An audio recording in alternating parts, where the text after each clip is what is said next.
الله أكبر الله الله الله أكبر لا إله إلا الله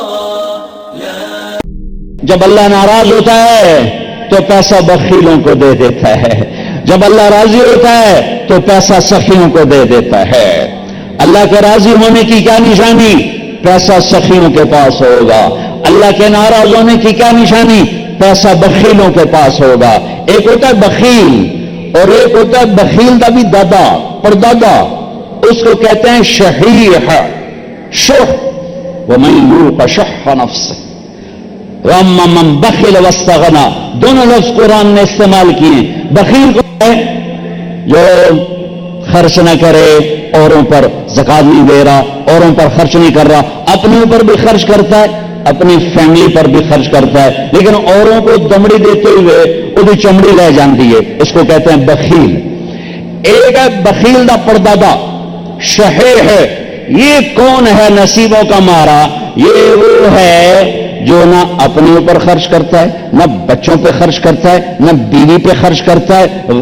غریب تو غریب رہ گیا، وہ بیوی پترا تے بھی نہیں خرچ کریں گا، اپنے بس گڑی رکھتا ہے، لاکھ ہو گیا، کروڑ ہو گیا، 10 کروڑ ہو گیا، 20 کروڑ ہو گیا، 30 کروڑ ہو گیا، 1 ارب ہو گیا، 1 خرب ہو گیا، تو جا نام مراد قبر جٹھا تو پیسہ مڑ پترا دے کول۔ یہ بڑا بد نصیب ہے، یہ بڑا بد نصیب ہے جو اپنے پیسے سے بھی خود محروم ہے۔ اس سے بڑا بد نصیب کون ہوگا جو اپنی دولت سے محروم ہو؟ اس سے بڑا بد نصیب کون ہوگا جسے اللہ دے اور وہ خرچ نہ کرے؟ 82 دفعہ قرآن میں آیا ہے خرچ کرو، خرچ کرو، خرچ کرو، سخی بنو۔ اللہ کی سخی سے دوستی ٹوٹتی نہیں اور کنجوس کے ساتھ دوستی لگتی نہیں۔ عبید اللہ بن عباس اہل البیت، ان کی سخاوت کے چرچے تھے۔ کسی نے پوچھا آپ نے اپنے سے بڑا سخی بھی دیکھا ہے؟ کہنے لگے ہاں دیکھا ہے۔ کہاں؟ کہا میں سفر میں تھا، بارش شروع ہو گئی، صحرا تھا، ایک بدو کا جھونپڑا ملا، میں نے کہا پردیسیوں کا آؤ، اس نے پورا اونٹ ذبح کر دیا، 2 ہم آدمی اس نے اونٹ ذبح کر دیا، میں حیران پریشان، پورا اونٹ ذبح کر دیا، ہمیں کھلایا، بارش چل گئی، اگلے دن دوسرا ذبح کر دیا، اور میں ایسا حلی تک کل لالا اتنا گوشت پہ آئے تو ایک کیوں کی تھی جانا ہے؟ میں پرانے نے کبھی بیا گوشت نہیں کھوایا تازہ، میں نے مہمانوں کو کبھی باسی گوشت نہیں کھلایا۔ تیسرا دن آیا، بارش تھی، تیسرا اونٹ ذبح کر دیا، کہ میں 7 دن بارش ہوتی رہی، میں وہاں پھنسا رہا، روزانہ نیا اونٹ ذبح کر کے مجھے کھلاتا رہا۔ انہیں کتنا کھاؤں گا؟ 1 سیر 2 سیر، کہ بس یہ ہم سکھا لیں گے۔ میرا مہمان باسی روٹی نہیں کبھی کھایا کرتا، کہ وہ مجھ سے بھی بڑا سخی تھا۔ حاتم طائی سے کسی نے پوچھا اپنے سے بڑا سخی دیکھا؟ کہاں دیکھا ہے؟ ایک رات سفر میں تھا، رات ہوئی، ایک نوجوان بدو کے گھر اترے، اس نے بکرا ذبح کیا اور اس کا گوشت بنایا، اس کی سری لایا تو میرے منہ سے نکلا سری بڑی بڑھیا بنی ہوئی ہے۔ اس کے بعد ہمیں نہیں پتا، اور اس سریاں لا لا کے بھون کے کھلاتا رہا، کھلاتا رہا، کھلاتا رہا۔ جب صبح ہوئی تو ہم نے دیکھا 100 بکرے ذبح کر کے ہمیں کھلا دیے تھے۔ کل کائنات اس کی 100 بکرے تھے، میں کہا ایک ہی کی تھی، پرانے دا شوق تو پورا کرنا ہے نا۔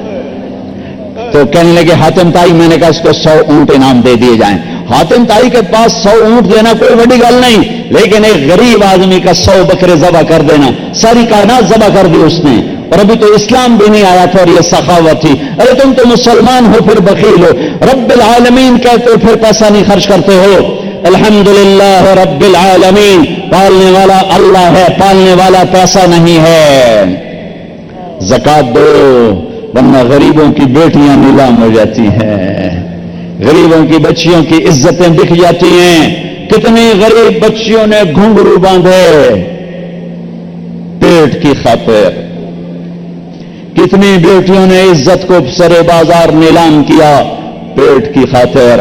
اس کے ماتھے پہ طوائف کا داغ لگا، جب میرا اللہ آنکھوں سے پردہ ہٹائے گا پھر دکھائے گا کہ طوائف مجرم ہے یا نچانے والا مجرم ہے، گھنگرو باندھنے والی مجرم ہے یا گھنگرو کی چھن چھن سننے والا مجرم ہے۔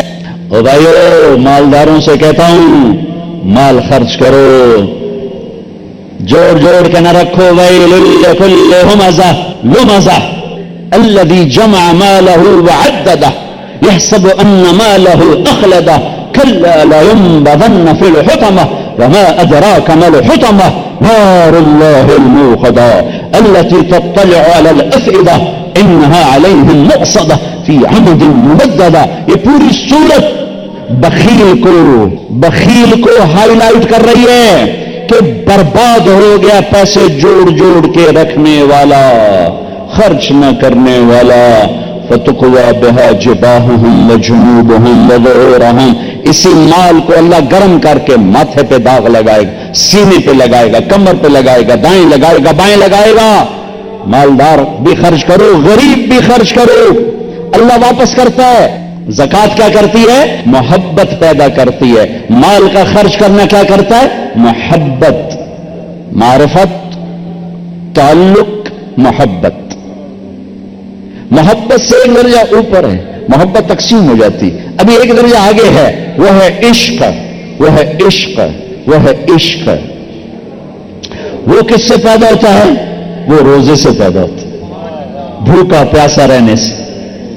کلمے نے پہچان کروائی، نماز نے تعلق بنایا، زکوٰۃ نے مال خرچ کرنے نے محبت تک پہنچایا، اور روزہ عشق تک پہنچاتا ہے. اب میں بول رہا ہوں، میرا غلط، میں آپ جو لوگ میرا بیان سنتے رہتے ہیں، تھوڑی دیر میں پانی پیتا ہوں، تھوڑی دیر میں پانی پیتا ہوں. اب یہ میرا حلق میرا ساتھ نہیں دے رہا، لیکن احباب جمع ہے میر، حال دل کہہ لے، پھر التفات دلے دوستاں رہے نہ رہے. ایسے مجمع روز تھوڑا ہی ملتے ہیں، اور میں دیکھ رہا ہوں میری قوم کی نرسری آئی بیٹھی ہے، چاروں طرف نوجوان، کالے سر نظر آ رہے ہیں، کالی داڑیاں نظر آ رہی ہیں، سفید داڑیاں. برکت کے لیے تھوڑے سے لوگ ہیں، سب نوجوان ہیں. تمہاری بنیاد رکھنے کا وقت ہے، اپنی بنیادیں صحیح کر لو. خشت اول چون حد میں مار کچ تاثریا میرے ود دیوار کچ. پہلی اینٹ اچھی رکھ لو، سیدھی رکھ لو. بھوک اور پیاس، کھانا سامنے، پانی سامنے، بیوی سامنے، دیکھنا بھی نہیں. حلال نکاح نہیں، اللہ نے کہا نظر ہٹا. اب یہ حلال شہوت بھی تیرے لیے منع ہے. یہ روٹی حلال ہے، نہیں کھاؤں گا. پانی حلال، نہیں پیوں گا. ہائے ہائے ہائے. یمامہ کی جنگ اور جھنڈا سالم مولا حذیفہ کے ہاتھ میں، زید بن خطاب شہید ہوئے سالم مولا حذیفہ کے ہاتھ میں. لڑتے لڑتے گرے زخمی ہو کر، جھنڈا گر گیا. جھنڈا دوسرے صحابی نے اٹھایا. پیچھے زخمیوں کو دیکھنے والے ایک آدمی دوڑ کے آیا، پانی کا مشکیزہ آگے کیا. پانی، ہاں میرا روزہ ہے، میں نہیں پیوں گا. یہاں ڈھال میں ڈال دے، ڈھال میں. اگر میں مغرب تک زندہ رہا تو افطاری کر دوں گا، اور زندہ نہ رہا تو مجھے اللہ افطار کرا دے گا. پانی نہیں پیا اور مغرب سے پہلے شہید ہو گئے، اور اللہ کے پاس جا کے روزہ افطار کیا ہے. جیسے عثمان رضی اللہ تعالیٰ عنہ جس دن شہید ہوئے تو صبح ایک صحابی ملنے آئے، کہ ادھر آؤ، تمہیں ایک خواب سناتا ہوں. کہ میرے نبی خواب میں آئے، اس کھڑکی میں تھے، ابو بکر عمر ساتھ تھے. کہہ رہے تھے عثمان تیرا پانی بند کر دیا گیا. میں کہا جی ہاں یا رسول اللہ. کہ آگے ہاتھ کر. میں نے ہاتھ کیے، اپنے ڈول لٹکایا، اس میں سے پانی نکلا، میں نے منہ لگایا، میں اتنا پیتا گیا کہ میرا سینہ ٹھنڈا. دیکھ ہاتھ رکھ. انہوں نے ہاتھ رکھا تو سینہ ٹھنڈا تھا. پھر فرمایا، مجھ سے کہا عثمان کہو تو مدد بھیج دوں، اور کہو تو روزہ میرے پاس افطار کر لو. تو میں نے کہا یا رسول اللہ مجھے مدد نہیں چاہیے، میں روزہ آپ کے پاس افطار کروں گا. تو دیکھو آج میں نے روزہ رکھا ہے، اور اسی دن شہید کر دیے گئے. اور روزہ جا کے اللہ کے نبی کے پاس افطار کیا. تو روزہ عشق پیدا کرتا ہے. عشق تے آتش دونیں برابر، تے عشق دا تاؤ تکھیڑا. یہ وہ آگ ہے جو بس سب کچھ جلا کے راکھ کر دے. عشق پتہ کیا ہے؟ عشقہ کسے کہ آپ نے یہ ایک بیل دیکھی جو درختوں کے اوپر پیلے رنگ کی بیل دیکھی؟ آکاش بیل. اس بیل کو کہتے ہیں عشقہ. عشقہ کیوں کہتے ہیں؟ کہ درخت جو کماتا ہے اس کو کھلا دیتا ہے، اور چند دنوں کے بعد سوکھ کے لکڑی ہو جاتا ہے، اور لکڑیوں کے ایندھن ہو جاتا ہے، اور ایندھنوں کے جل کے راکھ ہو جاتا ہے، اور اپنے عشق کو نبھا جاتا ہے. عاشق وہ ہوتا ہے جو معشوق پہ سب کچھ قربان کر دے اور سب کچھ اپنا لگا دے. وہ عاشق ہوتا ہے. روزہ روزہ بھوک اور پیاس عشق کی حرارت پیدا کرتے ہیں اور اللہ کی محبت عشق میں بدلتی ہے. محبت